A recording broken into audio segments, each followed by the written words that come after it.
अस्सलामुअलैकुम स्टूडेंट्स, मैं हूं मारूफ सर और आज हम पढ़ने जा रहे हैं स्टैंडर्ड 10th मैथमेटिक्स का पाइथागोरियन थ्योरम। ठीक है, तो हम शुरू करते हैं। सबसे पहले हम स्टेटमेंट से शुरू करेंगे। तो पाइथागोरियन ट्राइंगल का जो स्टेटमेंट है वो क्या कहता है हमसे, तो समझने की कोशिश करते हैं। In any right angle triangle square of the length of the hypotenuse is equal to the sum of the squares of the length of other two sides. अब ये जो स्टेटमेंट है इसको हम दो तीन पार्ट में हिस्सा करके समझने की कोशिश करते हैं। तो सबसे पहली चीज़, in any right angle triangle. अब राइट एंगल ट्राइंगल की बात कर रहे हैं, यानी आपके पास जो भी ट्राइंगल है वो कौन सा ट्राइंगल होना चाहिए, वो राइट एंगल होना चाहिए। ठीक है, पाइथागोरियन थ्योरम की जब भी बात आए तो आपके पास ये कंपलसरी है कि आपको हमेशा याद रखना है कि वो ट्राइंगल क्या होना चाहिए, राइट एंगल ट्राइंगल होना चाहिए। अच्छा, राइट एंगल ट्राइंगल के अंदर राइट एंगल किसको कहते हैं? राइट एंगल उस ट्राइंगल को कहते हैं जिस ट्राइंगल के अंदर तीन में से कोई भी एक एंगल, ट्राइंगल के तीन एंगल्स होते हैं, तीन साइड्स होती हैं, 6 पैरामीटर्स हैं ट्राइंगल के। तो ट्राइंगल के 6 पैरामीटर्स में से तीन जो एंगल है उन तीनों में से कोई भी एक एंगल अगर 90 का है तो हम उस ट्राइंगल को राइट एंगल ट्राइंगल कहते हैं। ओके, और उसके अंदर जो राइट एंगल के सामने वाली साइड है, राइट एंगल के सामने वाली साइड, उस साइड को हम हाइपोटेनियस कहते हैं। ठीक है, तो क्या कह रहे हैं कि किसी भी राइट एंगल ट्राइंगल में square of the length of the hypotenuse, square of the length of the hypotenuse का मतलब क्या है? हाइपोटेनियस की जो लेंथ है उसका स्क्वायर, मतलब जो भी आपका हाइपोटेनियस होगा वो एक साइड है, वो एक लेंथ है, वो एक साइड होने की वजह से उसकी कोई ना कोई लेंथ होगी। मतलब सपोज करो 5 metre, 5 centimetre, 6 metre, 5 foot, 6 foot, 7 foot, any number. ठीक है, तो उस हाइपोटेनियस की लेंथ का स्क्वायर वो क्या होगा? Is equal to the sum of squares of the length of other two sides. यानी अब देखो, मैंने आपको पहले कहा कि तीन साइड्स होती हैं, तीन एंगल होते हैं। तो हाइपोटेनियस जो है वो क्या है? ट्राइंगल की एक साइड है। कौन सी साइड है? तो वो साइड है जो साइड राइट एंगल के सामने है। मतलब एक साइड तो निकल गई, एक साइड को तो हमने बोल दिया हाइपोटेनियस। अब बाकी की जो दो साइड बची, दो साइड बचेगी ना, तीन में से एक हाइपोटेनियस को निकाल दो तो दो साइड्स बची। अब ये दो साइड्स हैं, अगर हम इनकी वैल्यू का स्क्वायर करते हैं, इनकी वैल्यू का, यानी ये भी साइड्स हैं तो इनकी लेंथ होगी, तो इनकी लेंथ का हम स्क्वायर करेंगे और फिर क्या करना है? उन दोनों का सम करना है। क्या करना है? दोनों को प्लस करना है। अगर आप वो दो को प्लस करोगे तो हमेशा आंसर क्या मिलेगा? हमेशा आंसर ये मिलेगा कि जो आपने हाइपोटेनियस का स्क्वायर किया है, जो आपने हाइपोटेनियस का स्क्वायर किया है तो उसके बराबर मिलेगा। ठीक है, फॉर एग्जांपल मैं आपको एग्जांपल के तौर पे समझाता हूं। फॉर एग्जांपल जैसे एक पाइथागोरियन ट्रिपलेट्स है, जैसे 5 4 3, यानी एक हाइपोटेनियस की जो लेंथ है वो 5 है। ओके, और बाकी की दो साइड्स की लेंथ जो है वो 3 है और 4 है। अब देखो, हम अगर हाइपोटेनियस की लेंथ का स्क्वायर करते हैं, यानी 5 का स्क्वायर करते हैं, तो 5 का स्क्वायर क्या हुआ भाई? 25 हुआ। 5 का स्क्वायर क्या होता है? 25 होता है। ठीक है, 5 इंटू 5 इज 25। अब इधर आते हैं, दूसरी साइड आते हैं। दूसरी साइड आने का मतलब क्या है? बाकी की दो साइड्स हैं, जैसे 3 एंड 4 उनकी लेंथ है। मैंने बोला 5 4 3 या 5 3 4, जो भी आपको बोलना है। तो 2 का स्क्वायर करो, तो 2 का स्क्वायर क्या होगा? 4। और 3 का स्क्वायर क्या होगा? 3 का स्क्वायर क्या होगा आपके पास? 9 होगा। ठीक है, सॉरी मेरी गलती हो रही है, 5 4 3। तो 4 का स्क्वायर अगर करते हैं हम तो 4 का स्क्वायर क्या होगा? 16 होगा। ठीक है, और 3 का स्क्वायर क्या होगा? 9 होगा। तो आपके पास 16 है और 9 है, तो 16 प्लस 9 क्या हो जाएगा? 25 हो रहा है ना? तो ये भी 25 हुआ, दोनों का सम। और उधर 5 का स्क्वायर क्या हुआ? वो भी 25 हुआ। तो 5 4 3 ये एक पाइथागोरियन ट्रिपलेट्स है। यानी अगर आपको दो साइड्स के बारे में पता है, जैसे कि 4 का स्क्वायर 16 है और 3 का स्क्वायर 9 है, तो आप ये बता सकते हो, और ये भी पता है कि ये राइट एंगल ट्राइंगल है, तो आप सीधा बता सकते हो डायरेक्टली, ये दोनों साइड्स का स्क्वायर करो, वो दोनों का सम करो, और आप डायरेक्टली बता दोगे कि उधर की साइड जो है वो 5 का स्क्वायर 25 होता है, इसलिए वो हाइपोटेनियस जो भी होगा उसकी लेंथ 5 होगी। राइट? ओके, तो पाइथागोरियन थ्योरम का स्टेटमेंट क्या कहता है कि किसी भी राइट एंगल ट्राइंगल के अंदर हाइपोटेनियस की लेंथ का स्क्वायर जो है वो बाकी की दो साइड की लेंथ के स्क्वायर के सम के बराबर होता है। ओके, नाउ हम आगे बढ़ते हैं, उसको हमको प्रूफ करना है। कैसे प्रूफ करना है? देखो, गिवन, अब गिवन हमको दिया हुआ है angle B is right angled in triangle ABC. ठीक है, ट्राइंगल एबीसी है हमारे पास, उसके अंदर क्या चीज दी हुई है? कंडीशन है ना भाई, वो पहले दी होती है। तो राइट एंगल स्टेटमेंट में भी यही था कि इन एनी राइट एंगल ट्राइंगल, तो पहली आती बात है, पहली बात जो आती है वो कंडीशन की आती है। तो गिवन क्या दिया हुआ है आपको? Angle B is right angle in triangle ABC, यानी ट्राइंगल एबीसी के अंदर एक एंगल, कौन सा एंगल? बी वाला एंगल जो है वो राइट एंगल है। राइट, बी वाला एंगल राइट एंगल है। ठीक है, हाइपोटेनियस कौन सा होगा? आपको पता होना चाहिए, है ना? तो आपको याद रखना है हमेशा कि बी जो है वो राइट एंगल है। तो बी के अलावा के दो अल्फाबेट कौन से हैं एबीसी में से? ए और सी। तो ए सी को जोड़ दो, ए और सी को मिला दो तो आपको हाइपोटेनियस मिल जाएगा। ठीक है, अब हमको प्रूफ क्या करना है? गिवन तो दिया हुआ है angle B is right angle in triangle ABC, यानी ट्राइंगल एबीसी के अंदर एंगल बी जो है वो राइट एंगल है। अच्छा, अब हमको प्रूफ करना है। क्या प्रूफ करना है? हमको प्रूव करना है ए बी का स्क्वायर प्लस बीसी का square is equal to AC का स्क्वायर। ठीक है, A B square plus BC square is equal to AC square. अब देखो, ए बी क्या है? तो ए बी एक साइड है, एसी बीसी क्या है? बीसी दूसरी साइड है। ठीक है, और अभी मैंने आपको बताया कि एसी जो है वो हाइपोटेनियस बनेगा। कैसे बताया मैंने आपको? बी राइट एंगल है, राइट? तो एबीसी में बी के अलावा क्या है? ए और सी। तो एसी को जोड़ेंगे तो क्या बनेगा? हाइपोटेनियस बनेगा। ठीक है, तो अब आप स्टेटमेंट को समझो और ये टू प्रूव जो लिखा हुआ है इसको समझो।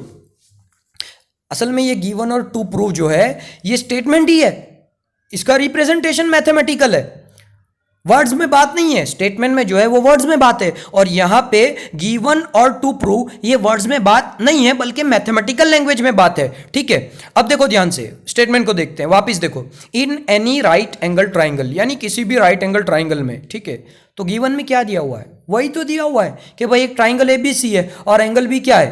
राइट एंगल है। ठीक है, अब आगे बढ़ो। Square of the length of the hypotenuse. ठीक है, तो square of the length of the hypotenuse, hypotenuse क्या है? मैंने बताया एसी। तो यहां पे टू प्रूव के अंदर पहले हम एसी वाली साइड को देखते हैं। A B square plus B C square is equal to AC square. तो एसी क्या है? हाइपोटेनियस। तो हाइपोटेनियस का स्क्वायर किसके इक्वल है? देखो स्टेटमेंट पे वापिस आओ। Hypotenuse is equal to the sum of the squares of the length of other two sides, बाकी की दो साइड्स हैं उनके स्क्वायर के सम के बराबर है। देखो ये यहां पे ए बी और बी सी क्या है? बाकी की दो साइड्स हैं। तो ए बी का स्क्वायर है किया, बी सी का स्क्वायर किया और दोनों का सम किया। ये किसके इक्वल है? Is equal to A C square, hypotenuse के स्क्वायर के इक्वल है। ठीक है, तो बात आई थिंक आपको समझ आ गई होगी कि दोनों बातें सेम है। गिवन और टू प्रूव में वही बात हम लिखते हैं जो स्टेटमेंट में है, लेकिन स्टेटमेंट में बातें लिखी जाती है वर्ड्स में, और गिवन और टू प्रूव में हम लिखते हैं बातें मैथमेटिकल लैंग्वेज में, मैथमेटिकल वे में रिप्रेजेंट करते हैं। ओके, चलिए अब हम प्रूफ करते हैं। ठीक है, तो प्रूफ करने हम जाएंगे, एक तरफ प्रूफ भी करेंगे, डायग्राम भी बनाते चलेंगे फॉर बेटर अंडरस्टैंडिंग। ठीक है, ताकि हमें अच्छे से समझ में आ जाए। ओके ओके, अब देखो प्रूफ के अंदर सबसे पहली चीज क्या करनी है हमको? Draw triangle ABC such that angle B is equal to 90 degree. ठीक है, आपको क्या करना है? आपको ट्राइंगल एबीसी बनाना है, ड्रॉ करना है।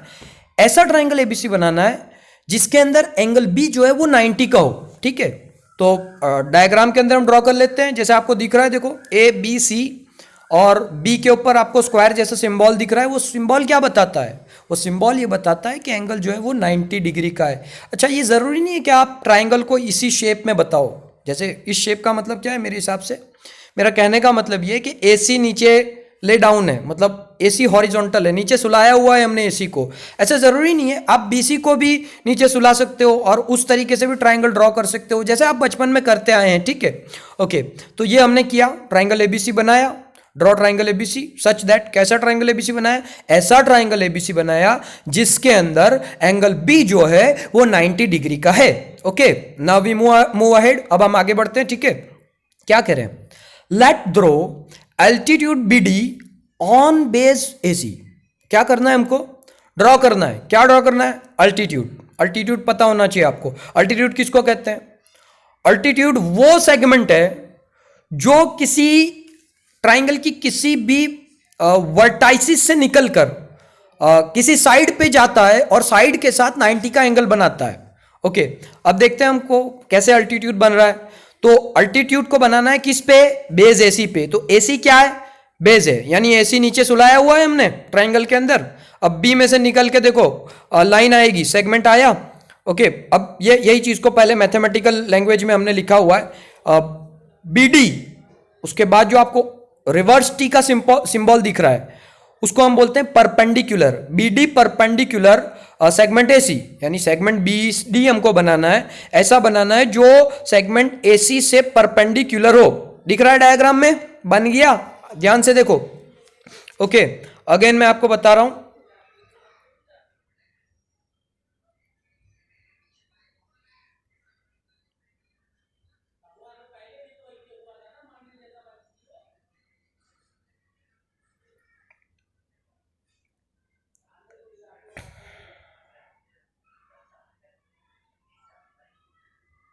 ओके, आई थिंक आपको क्लियर हो गया होगा, राइट। अब हम आगे बढ़ते हैं। अच्छा, एक और बात यहां पे लिखी हुई है कि B D perpendicular A C and A dash D dash C. अब ये A dash D dash C क्या है, इसका मतलब ये है कि ए जो है और सी जो है इसके बीच में डी है, ए और सी के बीच में डी है, जैसा आपको डायग्राम में दिख रहा है। आप डायग्राम पे नजर डालो। ओके, डायग्राम में पहले क्या आ रहा है, ए आ रहा है, उसके बाद डी आ रहा है, उसके बाद सी आ रहा है। ऐसा नहीं है कि ए और डी के बीच में सी है, ऐसा नहीं है। अच्छा, इसका क्या मतलब हुआ, ए सी, ए और सी के बीच में डी है, इसका सिंपल सा मतलब है, देखो ध्यान से डायग्राम के अंदर क्या मतलब होगा, ए डी और डी सी को हम जब प्लस करेंगे तो आपको ए सी मिलना चाहिए। भाई मिलेगा, डेफिनेटली मिलेगा। फॉर एग्जाम्पल एसी जो है, मान लो एसी की एडी जो है वो उसकी लेंथ 5 है और डीसी की लेंथ जो है वो 4 है, तो एसी क्या होना चाहिए, थोड़ा सोचो। एडी 5 है, डीसी 4 है, तो एक सिंपल सी बात है, कोई भी बच्चा ये आंसर दे सकता है कि 5 और 4 9 होगा, है ना। तो यही चीज को हमने यहां ब्लू कलर में लिखी हुई है, आप देख सकते हो, AD plus DC is equal to AC, AD plus DC is equal to AC, ठीक है। तो डी के बीच में होने का मतलब यह है कि एडी और डीसी को जब हम प्लस करेंगे तो वो प्लस होके क्या देगा, एसी देगा, राइट। अभी इसको हम 1 नंबर लिखा हुआ है, जैसे रोमन में आई हमने बनाया हुआ है, ठीक है। तो ये रोमन में जो आई है, ये स्टेटमेंट को हम याद रखेंगे और आगे इसका यूज करने वाले हैं, ठीक है। ओके, अब हम आगे बढ़ते हैं। अब देखो पहली चीज A B square is equal to A D into A C, ये एक थियरम है जो हम पढ़ चुके हैं, राइट। ओके, तो अब ए बी स्क्वायर जो है, ए बी स्क्वायर, ये आपको साइड दिख रही है। अब ये जो ए बी स्क्वायर साइड है, ठीक है, ये साइड, इसका स्क्वायर हमेशा किसके इक्वल होता है, ए डी और ए सी के मल्टीप्लीकेशन के इक्वल होता है। जैसे मैं आप डिस्प्ले पे देख सकते हो, ए बी का जो स्क्वायर है, ए बी का स्क्वायर वो ए डी और ए सी के स्क्वायर के इक्वल होता है, या ए सी के मल्टीप्लीकेशन के इक्वल होता है, ए डी इंटू ए सी, ये आपको याद रखना है। 3 फॉर्मूला है एक्चुअल में, मैं रिकेप करवा देता हूं आपको, अगर आप क्लास में पढ़ोगे तो ज़्यादा डिटेल में पढ़ सकते हो, डिटेल में जाएंगे, बट अभी के लिए इतना याद रखना है। 3 फॉर्मूला है, ए बी का square is equal to A D into A C, B C का square is equal to D C into A C, और बी डी का square is equal to A D into D C. देखो याद रखने की एक technique है, और डायग्राम को दिमाग में रखने से आपको बहुत इजीली याद हो जाएगा। ये जो साइड है ए बी वाली, मतलब इधर की साइड का स्क्वायर जब करेंगे तो वो इस टुकड़े के, ये ए डी को मैं टुकड़ा बोल रहा हूँ, पीस बोल रहा हूँ, ठीक है, ए डी और ये हाइपोटेनियस के मल्टीप्लीकेशन के इक्वल होगा। जब बी सी का स्क्वायर करेंगे तो वो डी सी और अगेन हाइपोटेनियस के मल्टीप्लीकेशन के इक्वल होगा, और जब बीडी का स्क्वायर करेंगे तो एडी और डीसी के स्क्वायर मल्टीप्लीकेशन के इक्वल होगा, ठीक है। अभी हमको लास्ट वाले फॉर्मूला की जरूरत नहीं है। ओके, अभी जो हमको जरूरत है वो ए बी के square is equal to A D into A C की जरूरत है, इसी तरह बी सी का square is equal to C D into A C की जरूरत है, ठीक है। तो एक तो फॉर्मूला आपको डिस्प्ले पे दिख रहा है, 1 A B square is equal to A D into A C, और number 2 B C square, diagram में देखो, B C square is equal to D C into A C. Okay, now इसके बाद हमको क्या करना है, लेट सम ऑफ 1 and 2। अब क्या करना है, दोनों का सम करना है, 1 and 2 को ऐड करना है, ठीक है। अब कैसे ऐड करते हैं, इक्वेशन को कैसे ऐड करते हैं, तो हमारे पास दोनों 1 और 2 दो इक्वेशन है, ये दोनों इक्वेशन की राइट साइड है और लेफ्ट साइड है ना। पहले इक्वेशन की राइट साइड पे क्या है, ए डी इंटू ए सी है, और लेफ्ट साइड पे क्या है, ए बी स्क्वायर है, ठीक है। इसी तरह सेकेंड इक्वेशन की लेफ्ट साइड पे BC स्क्वायर है और राइट साइड पे DC इंटू AC है। अब दोनों का सम जब करेंगे तो राइट साइड का सम राइट साइड पे और लेफ्ट साइड का सम लेफ्ट साइड पे। ओके, तो जैसे आपको दिख रहा है, देखो लेफ्ट साइड का सम लेफ्ट साइड पे मिल रहा है, AB square plus BC square is equal to, अब लेफ्ट साइड का सम आ रहा है, राइट साइड का सम आ रहा है sorry, AD into AC plus DC into AC। ठीक है, अब हमको क्या करना है, इक्वल टू के नीचे इक्वल टू लिखना है, और ये जो राइट साइड पे है, राइट साइड पे अगर गौर से देखते हैं तो AD into AC plus DC into AC, यानी AD इंटू AC ये एक टर्म है, ये एक टर्म बोलेंगे इसको, और दूसरी टर्म जो है DC इंटू AC है। तो दोनों के अंदर AC कॉमन है, क्या कॉमन है, AC, तो AC क्या होगा, दोनों में से कॉमन बाहर निकलेगा। ठीक है, तो आपको दिख रहा है AC कॉमन बाहर निकल गया, क्या बच गया अंदर, AD plus DC। Okay, AD plus DC बच गया। अब जरा ब्लू कलर वाली चीज को देखते हैं वापिस, जो हमने आई में किया था ऊपर, दिख रहा है, क्या दिख रहा है, AD प्लस DC किसके इक्वल टू है, किसके बराबर है, AC के बराबर है। तो अगर AD इंटू DC जो है, AD इंटू DC जो है ये AC के बराबर है, तो इस AC को आप यहां पे लिख सकते हो। ओके, यहां पे आप रिप्लेस कर सकते हो AD प्लस DC से। ठीक है, तो हम रिप्लेस कर देते हैं, तो क्या हो गया, AC इंटू AC हो गया। अब AC इंटू AC 2 बार हुआ, इसका मतलब क्या हो गया, AC का स्क्वायर हुआ कि नहीं हुआ, बोलो। ये अब बट फ्रॉम जो लिखा हुआ डिस्प्ले पे, ये ऊपर वाली कंडीशन को बताने के लिए लिखा है ना। थोड़ा अच्छा प्रॉपर जब हम लिखते हैं ना तब अच्छे से मार्क्स मिलते हैं, राइट। एग्जाम में रिप्रेजेंटेशन बहुत मैटर करता है, आपको आता है लेकिन अगर आप अच्छा रिप्रेजेंट नहीं करोगे तो प्रॉब्लम हो जाएगी, राइट। ओके, तो back to the point. Okay, तो AC इंटू AC हो गया, तो अब AC का स्क्वायर कर दिया हमने।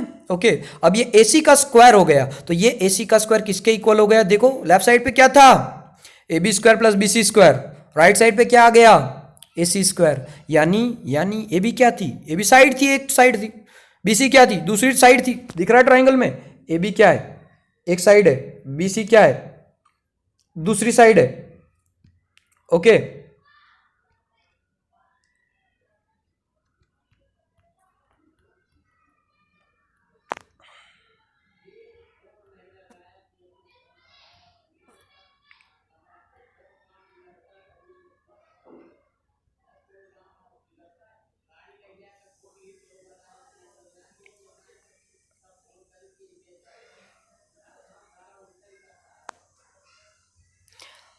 ओके, तो BC जो है दूसरी साइड है, और AC जो है वो क्या है, AC जो है वो आपका हाइपोटेनियस है। तो जो हमको प्रूफ करना था, देखो याद करो, टू प्रूफ में क्या था, देखो टू प्रूफ में क्या था, AB square plus AC square is equal to AC, AB square plus BC square is equal to AC square था।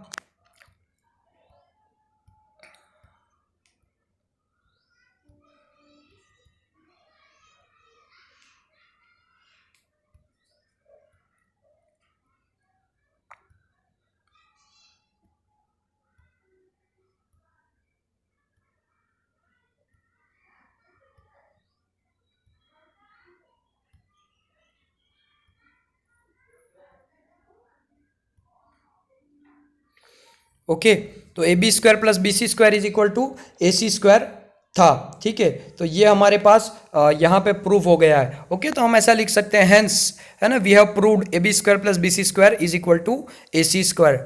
आई होप आपको पाइथागोरियन थ्योरम समझ आ गया होगा, है ना। बार बार इसको रिपीट करके इस वीडियो को देखो और खुद से लिखने की कोशिश करो, समझ के लिखो। अंडरस्टैंडिंग में जब आपके दिमाग में जाएगा, जब आप समझोगे चीज़ों को, तो याद करना बहुत आसान हो जाएगा। ओके, थैंक यू, अस्सलाम वालेकुम।